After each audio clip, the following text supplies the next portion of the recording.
Today we're drinking white pressed Pinot Noir. This is a crisp white wine made from red Pinot Noir grapes. So we're gonna make a summery, savory tomato tart to go with it. To make this tart, we're gonna make a pastry crust, and then our first layer is gonna be some melted onions with a little bit of garlic and herbs. And then we'll layer some fresh tomatoes on top of that, bake it off, and then top it with some anchovies when it comes out.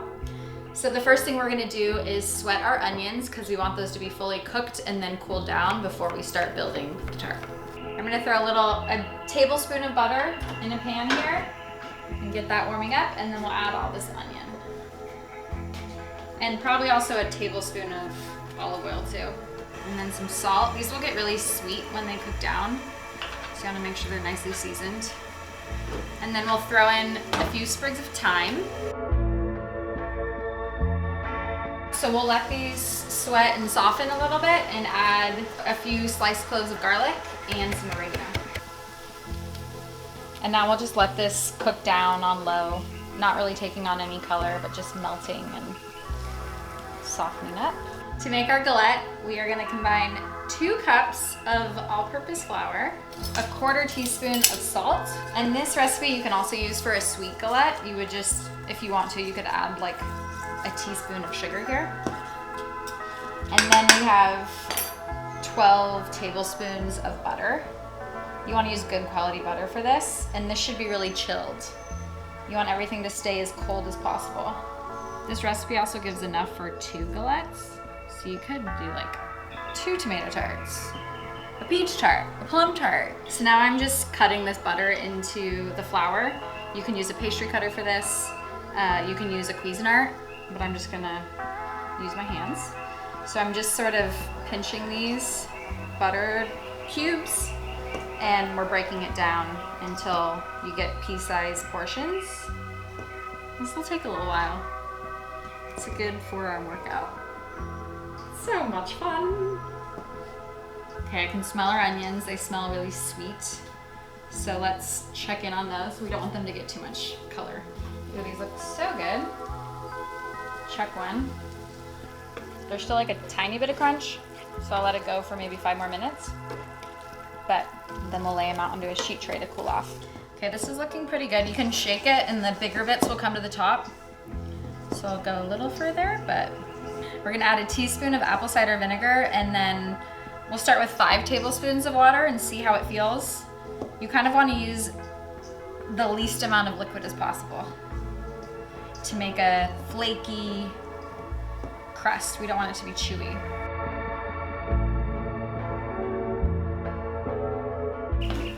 Okay, these are totally tender, so we're gonna get them out of the pan and get them cooling in this little tray. We wanna make sure this is totally cooled because you don't want the heat from these to melt the butter when you're building the tart. Yum. So here's a teaspoon of apple cider vinegar, and then we have some chilled ice water here. We'll add 5 tablespoons of this. And then using a fork initially, we can start bringing it together. But we'll get our hands in there. So this is feeling pretty good. I'm gonna pour it out onto our board and just kind of bring it together. Kneading it a little bit, but not really. You don't want to overwork it. You don't want to develop the gluten. This is enough for 2, so I'm going to cut this in half and then wrap them in plastic and put them in the fridge. I'm only going to use 1 today, so the other one I'm going to put in the freezer and can use later. All right, we have a few beautiful different colored tomatoes here. So we will slice them. I'm gonna core them first, slice them and salt them because we don't want them to juice out too much and make our galette soggy. Here's our pastry. We're gonna just dust the board with flour and roll this out in as much of a circle as we can. You want this to be, again, as cold as possible, but also you need to be able to roll it out, so. And if you start to stick, just dust a little bit more flour on. This looks good. It's about 1/8 of an inch thick. I'm gonna set this on my sheet tray here.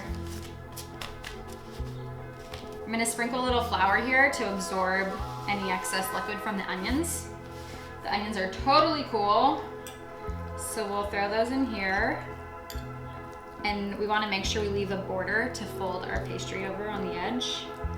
Now we'll arrange our tomatoes. I think I might start around the edge and then work my way in. This is a delicious thing to make for like a nice summery picnic with a like big mixed green salad, like a shalloty Dijon vin. You really want to get as many in there as possible without stacking them too much. But they'll kind of shrink when you cook them, you know, so. We're gonna fold the galette over, create our crust. So you're just kind of rolling. I'm gonna put some black pepper on here. And a little bit more salt. Now I'm gonna crack 1 egg and we'll egg wash the crust to give it a nice little shine.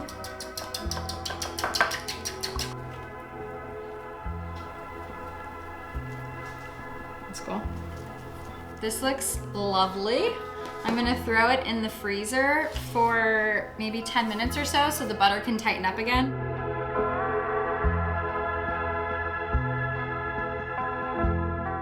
This is nice and chilled, the butter's nice and firm, so we will throw this in a 375-degree oven for, I think it'll take 45-50 minutes, but we'll check it at 35. Put it on a bottom rack.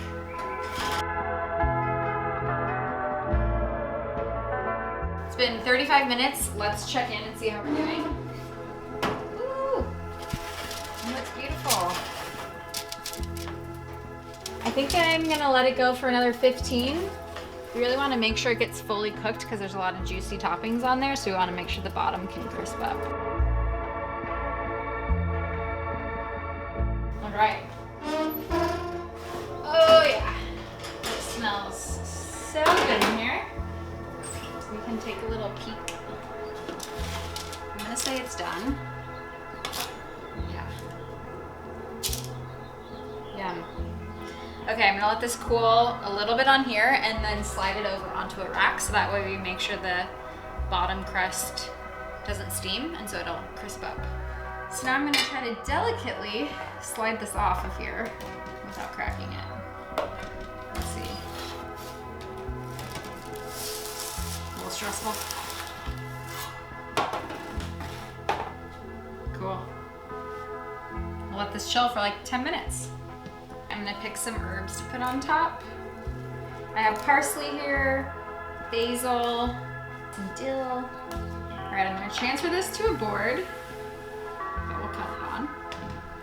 And then we'll put some anchovies on top of this. Tomatoes love anchovies. If you don't like anchovies, you could totally leave them off, or you could use olives. It's nice to have something kind of salty and briny to cut through the sweetness of the tomato and melted onions. And that looks good. Yum. It looks really delicious. Let's check out our crust. Ooh, it's nice and golden brown.